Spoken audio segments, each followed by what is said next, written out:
Save the drama for your mama, because Kirk Cousins has arrived.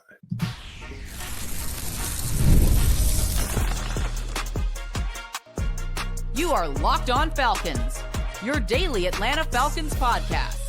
Part of the Locked On Podcast Network, your team every day.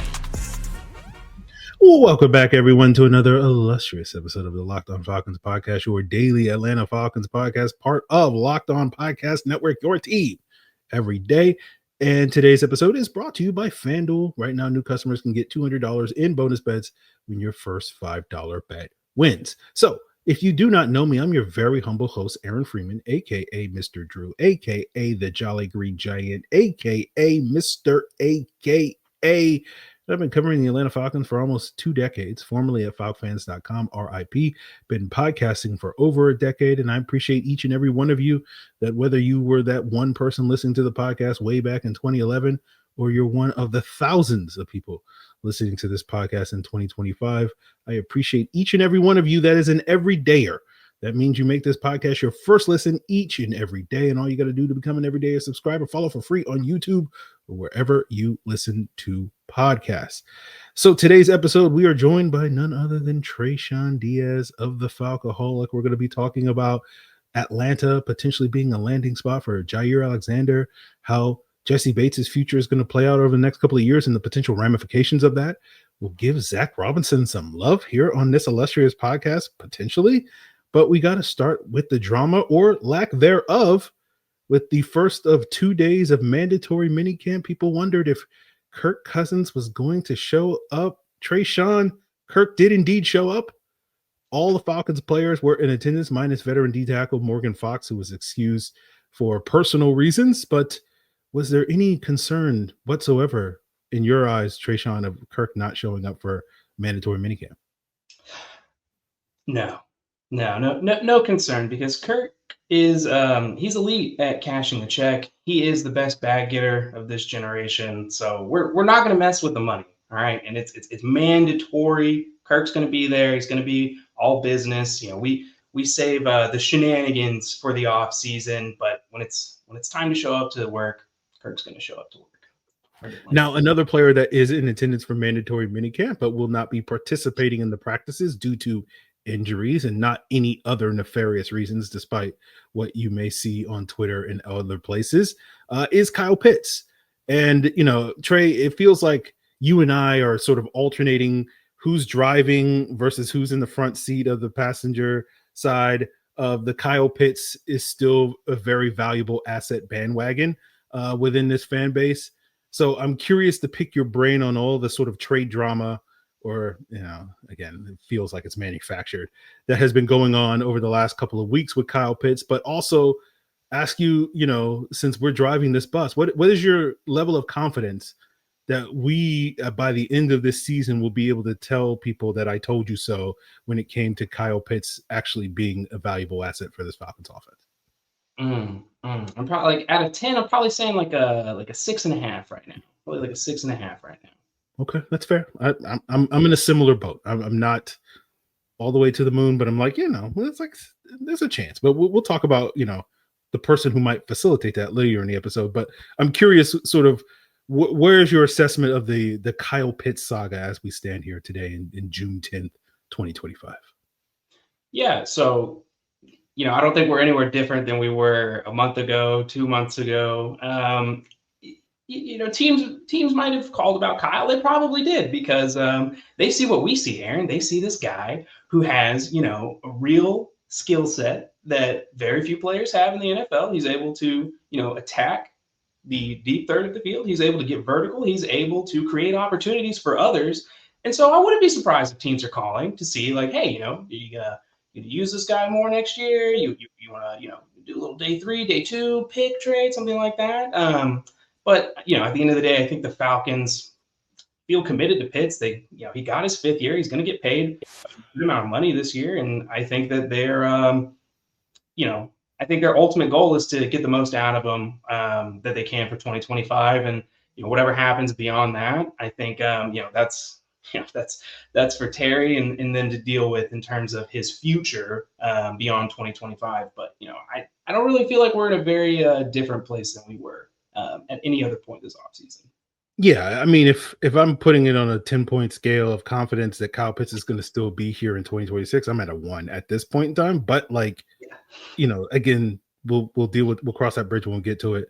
But in the meantime, it's to me on the team to try to get more out of Kyle Pitts. And we'll sort of see, how the math changes, if it changes at all as we get closer to the season, as regards for trade conversations and what Kyle Pitts is looking like in training camp. And, do the Falcons, are they willing to take less for Kyle Pitts if certain things don't go the way that they are planning on it at the beginning, outside of the season?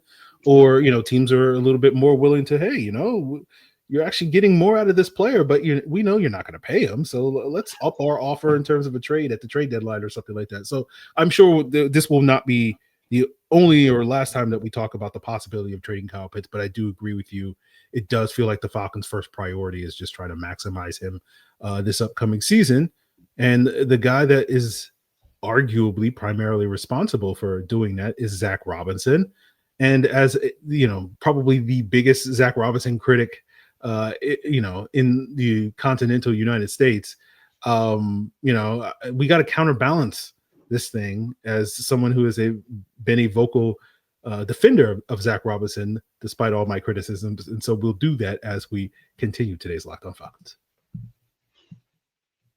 The NBA playoffs are in full swing, and every night's going to deliver those highlight-worthy performances, major momentum shifts, and can't-miss moments. Whether it's the game-winning shot or the breakout player, there's no better time to get in on the action, and you can do so with FanDuel because they're making it easy for you to stay in the game before tip-off and live during it. Whether we're talking player props, performance trends, same-game parlays, fans have more ways than ever to play smart and win big. With Game 3 between the Oklahoma City Thunder and the Indiana Pacers, who's going to win? You can bet on that. Who's going to have the most points, the most threes, the most assists? All that is available for you at FanDuel. And if you're new to FanDuel, it's the perfect time to sign up. All you got to do is head on over to FanDuel.com, place your first $5 bet, and if it wins, you'll get $200 in bonus bets. So make every moment more with FanDuel, an official sports betting partner of the NBA. So like I said, I am probably the biggest vocal Zac Robinson critic there is. Trey, not solely because of, Oklahoma State affinities. You tend to be a Zac Robinson defender. We had your boy JP Acosta on the podcast yesterday. He was singing Zac Robinson's praises, which I'm sure was music to your ears.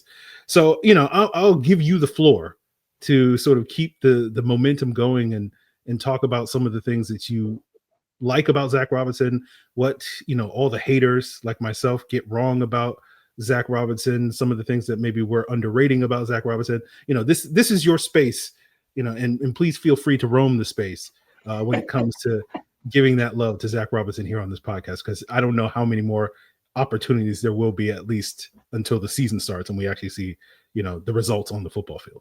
Well, the grown man known as Z-Rob, he's for me, when I look at his first year, I think that, I'm not going to try to gas up, what we saw. I think the product ended up being an average offense, and first-time play caller, first year on his own, away from McVay. I saw that as he checked the box for the initial season. I will say, I'm definitely going to be a little bit more critical as we're into year 2, because I don't want to see what happened to Bobby Slowick happen to Zac. And so when I look at Zac and I look at the things that he did really well, the one thing that stood out to me was their kind of their ability to recover from their very, very poor start on third down. It was like at the beginning of the season, it was tough sledding. And they were having, I think a lot more issues on conversions and stuff like that. And I think some of it came down to game feel. Like there were some obvious moments where you could just kind of see, it just looked like a guy who was, new to this. And there were some bumps to be expected, but I thought we saw some legitimate growth. They were able to get the conversion rate up to, about league average by the end of the season. And, I thought his ability to kind of work with the line injuries that came up over the season is probably something that was a little bit more underrated. I know you and I are probably not as high on Ryan Uziel as maybe some others are, or maybe it's just that we're more willing to speak on the limitations. But I felt like Zac and, obviously with Ledford there helping too, they were able to actually do a pretty good job of maintaining good enough play to keep Kirk clean and then to keep, Penix going. And then when the switch happened with Dahlman coming back into the fold, it kind of felt seamless. And then, I think we saw an obvious upgrade in the run. And so when I think about one of the underrated qualities, I think his management of the O-line injuries was something that probably was a little bit underrated. And it's tough because I know the big split when it comes to Z-Rob is around play action. And was it Kirk? Was it him? I think the truth is somewhere in the middle, is a little bit of both. I think Zac was maybe a little, it kind of surprised me just because of the kind of quarterback he was, running like a true dual threat QB in college. I think that he would lean on play action a little bit more because his college offense did. But, I think it was just one of those things that he kind of got stuck and felt like, well, we're getting by without having to do it. And I'm still getting this kind of like average, offense. And, then some of it is, well, maybe it is Kirk not being able to hit these throws. So is play action going to change that? Whatever. I think going into this next year, we're going to see, him start to branch out and get a little bit more out of his comfort zone. And I think running play action, but I also think not doing it, exclusively from wide zone, boot style play actions is what's really going to help him in the offense grow. And I think that we saw him get a little bit more comfortable tweaking different things with the run as the year went on. We wanted to see way more. I think the best game where we saw a preview of like his creativity was the Minnesota Vikings game. That was probably I think his best install for the run game. And it's unfortunate that the game ended up playing out the way it did because they were getting whatever they wanted on the ground that day. They just ended up not, having enough opportunities with the football and they had to play from behind. So I think Z-Rob had a really good year one, but year two is different. And, he's not going to get the Oklahoma State favorism as much this year. There's definitely going to be a little bit more concern around what we're asking our wide receivers to do. If we're talking about probably one of the areas that gave me the most concern last year, I think it was the amount of Ray McLeod blocks on key run plays and stuff like that gave me a little bit of concern. And, I don't think we really replaced any of the receivers here. So it seems like, okay, what's the plan this year, Zac? Because it looks like we're going to roll out pretty much the same guys. How are we planning to attack defenses on the ground? Yeah. I will readily admit my expectations were too high, right? I was expecting him to come in here and be one of the Kevins, whether it's Kevin Stefanski or Kevin O'Connell. I just thought that was the expectation I had when it came specifically to the sort of play action aspect of the offense, and it was just kind of non-existent. And maybe some people will say I overreacted, maybe went a little too far towards the negativity. But for me, a lot of it was kind of what you were talking about, where for so much of the season they were able to get away with it, and then sort of going into the bye week, they're like, we're gonna figure out this play action thing, and then paying a little bit more attention to it, I was like, I don't think you guys figured this thing out. And so that's where the bulk of my criticism was like, you were supposed to be in the lab figuring this thing out, and I don't think you really figured anything out. So I agree with you, though.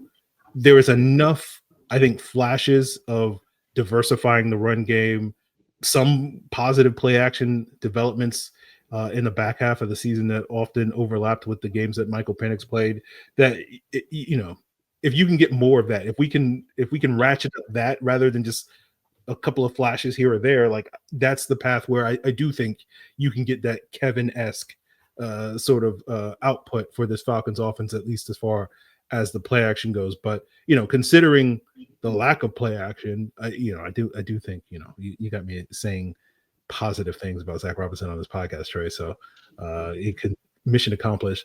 But given the lack of play action, I do think he did a solid job, is what I'll say. So yeah, and it's I think it's clear to me that he's much more comfortable with Penix than he was with Cousins, and I I also think it's fair to come in with the Kevin's expectation, because like we saw how KOC hit the ground running, and you're going to compare, all right, McVay's best pupil, and you're going to see what is worse. And I think Zach's probably somewhere like in the middle at this point. But you don't want to come in with low expectations and just kind of like accept mediocrity either at the same time. And I think we ended up getting like 15th best offense, something like that, whatever. And for me, for year one, I'm like average offensive play. If it was truly average, I think week to week, I think we saw a lot of ups and downs through quarterback play, through other, defensive play and stuff like that. But it should have resulted in like, a playoff berth, and it almost did. Very close. So, if we can just get, just push up a little bit more, feeling pretty good about what he can do in year two. Yeah.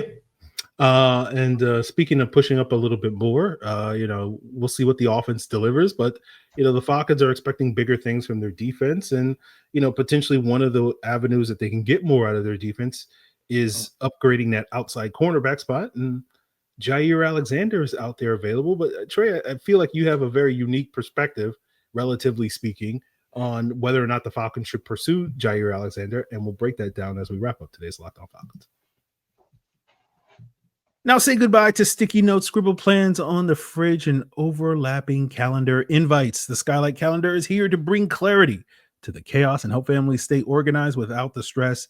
This sleek digital display syncs with your existing calendars, whether it be Google, Apple, Outlook, and more, making it simple to track appointments, practices, dinners, and reminders all in one easy-to-see place. For me, if I don't put something in my calendar, it's very likely that I'm going to completely forget about it. And so whether you're like me and you're looking to get more organized or get the kids to their activities or just find that perfect time for your next date night, check out the Skylight calendar, especially now just in time for Father's Day. Right now, Skylight is offering our listeners $30 off their 15-inch calendars by going to skylightcal.com/NFL. Go to skylightcal.com/NFL for $30 off your 15-inch calendar. That's skylightcal.com/NFL.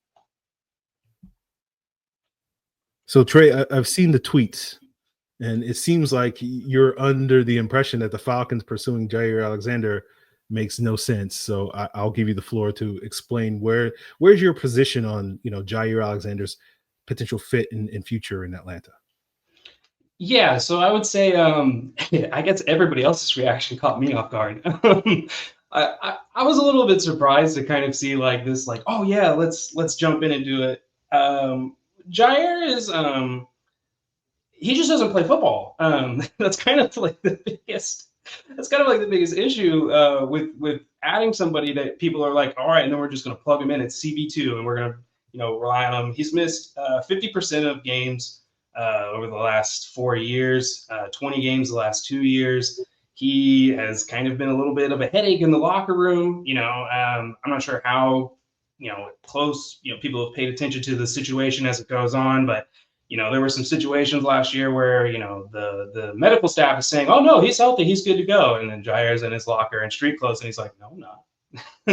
And so, I think that there's like potentially a good player in there still. And I think like, I don't really trust his man coverage ability as much anymore. I think and that's more just because I think the lower body injuries have zapped like his ability to like consistently follow the other team's wide receiver one. I do think the instincts are still there. And like when he wants to be disciplined, like he could definitely give you, I think really good play in a zone scheme, and especially as like CB2 when that Terrell's got the other side covered. But if it's true that he's wanting to stay on a similar pay scale, and if he's wanting to like not take a prove it deal or anything like that, I just don't see a way that this makes sense for the Falcons. We have so much we have to take care of on the books next year, whether it's finding a new right tackle, re-signing McGarry, you've got London's contract, you've got the future of Jessie Bates that you have to worry about, you've got just a lot of things to take care of in-house. And so it's hard for me to imagine Terry in a year where, it's, he's on the hot seat, it seemingly that, okay, we're just going to go out and we're going to leverage more future dollars, and we're going to do this for Jaire Alexander after he's coming off like two of the worst seasons in his professional career. So I get it. Like, I get, like, but Trey, if he's healthy, like, and even if he plays like 14 games, like, if you told me he was going to play 14 games, I'd be like, okay, we can talk about like a 1-year contract situation. But it's just really hard for me to like want to jump back into this and be like, oh, the Falcons are a Jaire Alexander away from what exactly? Like, this is what we have right now is like, up until this moment, most people are like, well, we can get in the playoffs with this. Does Jaire Alexander like get you into the Super Bowl? Does he like how much is the needle really moving with him here? It's hard for me to be like, yeah, this is a guy that's going to be worth like the potential trouble, because Green Bay is a team that actually makes the playoffs consistently, and they don't think he's worth the trouble or worth holding on to. And people are like, well, it's over money. And it's like, they're eating his money. So for Green Bay, it wasn't about the money because they cut him. They're going to eat that contract no matter what at this point. So they're like, yeah, we'd rather just get him out of here. For me, I'm just very hesitant into, signing a guy that just has not been able to stay on the football field. Yeah, I think that's all fair. I just think you're forgetting one factor. The last time Jerry Gray was an assistant coach in Green Bay, Jaire Alexander played 16 games. So there you go. That was his last All-Pro season too. He needs Jerry Gray in order to get the best version of Jaire Alexander, and that's going to be, potentially the situation here in Atlanta. I hear all the things you're saying. I do feel like, and I had a Locked On Falcons Insider talking about this because one of the things I talked about on this podcast, and we'll circle back to this conversation when we talk about Jessie Bates coming up. But not to say that the Falcons need to be all in, but they don't have that much margin for error for things to go awry this year. And we'll see how Jordan Fuller and Xavier Watts and Billy Bowman move the needle for the secondary. But one of the issues that this team had last year, particularly in the latter half of the season, was their secondary was not as good as it needed to be, and they're basically running it back with all the same pieces.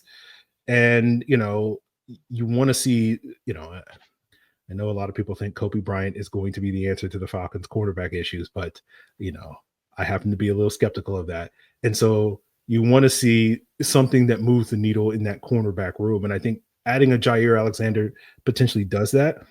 As you stated, the issue is that he doesn't play that much. And so it's like, all right, like for me, it's like, you got to be smart with how you approach this, because it's like, he could play 4 games, he could play 14 games. You just don't know.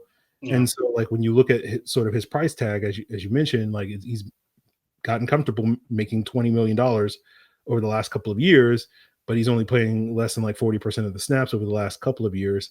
And so, 40% of 20 million is to me like 8 million. And so it's like, if you could sign him on a 1-year, $8 million deal with maybe some incentives thrown on it, some cap friendly deal, you add some void years or whatever to lower that cap figure or whatever, I'd be much more open to that. I guess, from the Falcons perspective, to me, the question is, and I think you pointed it out, is Jaire Alexander willing to do that? Right. The whole reason why he basically turned down all these reasons to renegotiate his deal with Green Bay is because he's like, look, I get to choose, if I keep saying no to you guys, eventually you're going to cut me, and then I get to choose my team, and that gives me the leverage in contract negotiations as where I want to go. And so I sit here and I wonder, are the Falcons going to be at the top of Jaire Alexander's list, even despite having Jerry Gray and Justin Hood here that coached him in Green Bay? And, could he go to a team that is more of a front runner in terms of being in contention or whatnot? And so that's where a lot of my skepticism comes from, where it's just like, if given the choice, would the Falcons be at the top of his list unless the Falcons were willing to outbid everybody else for his services, which is, I don't want to see them in a position, as I think you're saying. So like, to me, there's a narrow path where I think the Falcons can get Jaire Alexander, and, I'll be fist pumping. I can't speak for you on that move happening, but it just all depends on the money, and you got to protect yourself from that risk of, because you don't pay $16 million and get 4 games worth of production. That's just not going to be worthwhile for this football team. Yeah, if they're able to de-risk themselves in the fashion that you're talking about, then I could get more on board with it. It's kind of like it reminds me of like the Jeff Okuda situation, and that worked out. I think like overall it was fine. Like they sent like a 5th round pick. I think we got like 5 solid games out of Okuda, and then it was kind of like yeah, everything else that happened from there. And you know what? I think that's one of the underrated, like low risk moves of Terry Fontenot's tenure is like that Okuda acquisition. And so if we can get to something, similar for Alexander, whether it's that $8 million deal, maybe Kevin King slides him some cash under the table, something like that. We've got a couple of Green Bay guys in the building here that maybe they can sweeten the deal for him. He gets to play in a dome. That warm weather might be good for those legs, trying to think of all the possible sales that they're going to be working in the building. But I could be open to a 1-year proven deal. But like, I get really nervous just kind of like thinking about, the what ifs, but you can't worry about it. Cause I agree with you. This is a year where the people in charge, they want to keep their job, and the best way to do that is to win football games. So you're probably going to have to get risky, and if it costs somebody else, some future dollars or future cap or future picks, whatever, I don't think the current guys really care because they're not going to be here. That's basically what it boils down to. And we'll see if Jessie Bates is still going to be here, because earlier this week I was talking about an article that NFL.com, I think it's called the All Paid Team of Tomorrow, sort of talking about players at each position group that are set to get extensions and big money soon, and spent a lot of time on Monday talking about Drake London, potentially pushing Jamar Chase for being the highest paid wide receiver. Bijan Robinson, Kyle Pitts were also on that team. We know Pitts goes without saying he's a free agent after this season. Bijan, I'm still going to keep punting the positional value conversation till 2027, where I think it really is. I don't want to get into that. I just want to enjoy Bijan without thinking about how much you pay a running back for another couple of years. But Jessie Bates was also included in that list, and sort of he signed through 2026. So after the season after this upcoming year, he'll be counting about $22 million against the salary cap, both this year and in 2026. And of course, it would make total sense for the Falcons, especially after this season, to approach him for a contract extension, as this article was putting forth, to get that cap number down. And so it makes all the sense in the world for the Falcons to want to extend Jessie Bates beyond 2026. But I guess the question I want to ask you, Trey, is putting on the flip side, if you're Jessie Bates, do you want to necessarily sign an extension with the Falcons, especially if this team doesn't reach the goals that we're talking about it reaching this upcoming season and making the postseason? Because that would, at that point in this scenario where the Falcons don't reach their goals, you'd be 0 for 3 if you're Jessie Bates in terms of reaching the playoffs. And is that going to make you that eager to sign up for 2 or more years to stick around in Atlanta, or do you just kind of play the wait and see game? And so, I think the potential of extending Bates also has a direct impact on Billy Bowman's future, because I'll be doing a full breakdown of Billy Bowman probably Sunday night here on the podcast, Monday morning on the audio platforms. But I think it has an impact on it. But I'm just curious for you, getting back to the core of that conversation I had the other day about Drake London, where it's like, we can all sit here and be optimistic and see the vision for all this stuff coming together. But if the Falcons don't win this year, it kind of throws a wrench into a lot of the long-term prospects for this team. And to me, Jessie Bates is a good example of that, where it's just like, oh yeah, of course, Jessie Bates is going to stick around for, not just 2 more years, but 5 more years. And it's like, maybe, but I think a lot of that depends on immediate success. The Falcons need to start winning games, or else there are going to be some of these consequences where some of these players may decide that they don't want to be here much longer, despite being, core pieces and whatnot. So I'm just curious, what are your thoughts on that, and specifically with Jessie Bates' future? That is an interesting angle. The concern, I guess, about winning. When I think about Jessie Bates and I think about when he came here after, some nice playoff success with Cincinnati. And then he came to a team that had no quarterback. So When I think about what brought Jessie here, I think I know what brought him here. And so I'm not necessarily concerned about, is he going to focus on, are they winning games? Are they not winning games? How are things like that moving forward? He seems to be, to me, kind of like all business. And I think if the money works out, I feel pretty confident that he's going to stick around. I think he likes that, he has, multiple other guys through his agency. They do a lot of events together. They do a lot of charity work together and stuff like that. I think Bates likes the environment of Atlanta. The biggest thing that I think is going to influence him is going to be the coaching staff, because let's say that things aren't going well. Are we going to have turnover? Is there going to be a new DC? Is there going to be a new GM? How do they feel about Bates? Are they going to look at him and be like, oh, this guy's going to be 30. Do we really want to pay a 30-year-old safety?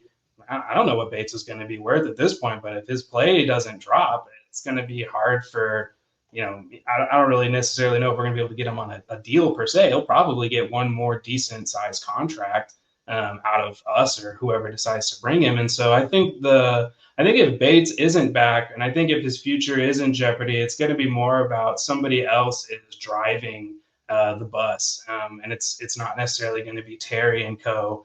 It's going to be, I don't know who the assistant GMs of the league are right now, but it's going to be one of those guys instead.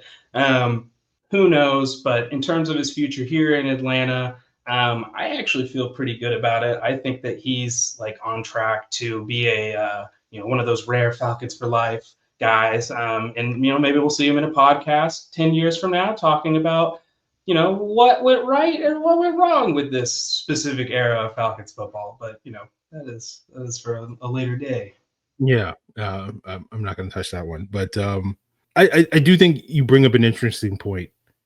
I guess for me, what gives me pause is you sort of mention it, where it's just like, if this team doesn't win this year, is he dealing with his fourth defensive coordinator next year, and third head coach in 4 years?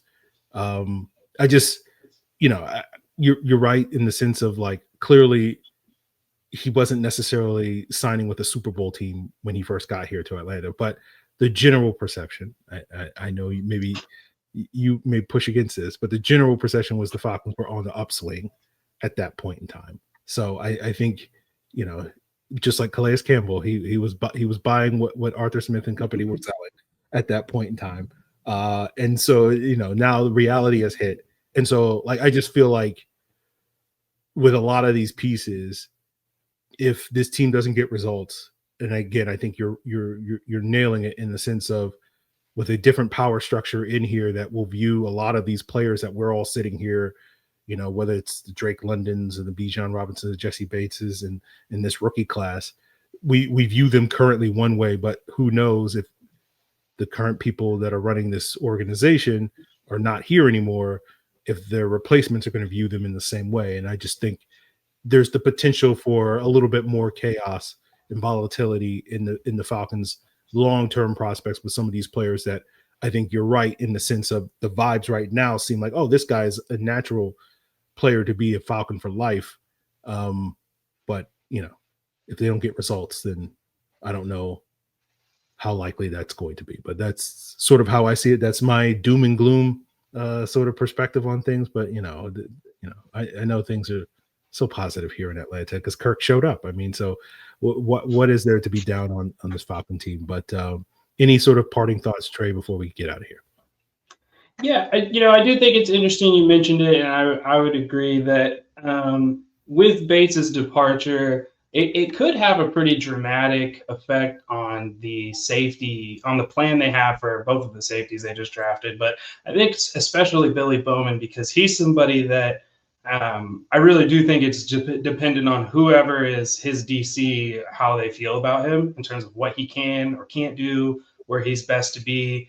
And if you lose Bates, it's going to drastically shift, I think, your plan for him and for your defense, because he's, at that point, I think going to have to probably move to provide them somewhere else that might be a little bit more important, or So that's just like, I think one parting thought with the Bates situation is that it's definitely going to, I think, have a pretty big shift on what they were envisioning long-term for this safety group. Yeah. So we'll see what happens with Jessie Bates. We'll see what happens with the Atlanta Falcons this upcoming season. We're talking more about Billy Bowman and the Jessie Bates aspect of it, at the beginning of next week here on the podcast. So continue to make Locked On Falcons your first listen. Tomorrow we'll be joined by Joe Patrick of 92.9 The Game to plug in his daily podcast. I wonder where he got that idea from, talking about the Atlanta Falcons as well as what is going on in mandatory minicamp. And so that is in store for you on tomorrow's episode of Locked On Falcons. Continue to subscribe and follow for free on YouTube or wherever you listen to podcasts. And for your second listen, check out the Locked On NFL Scouting Podcast. It's all part of the Locked On Podcast Network, your team every day.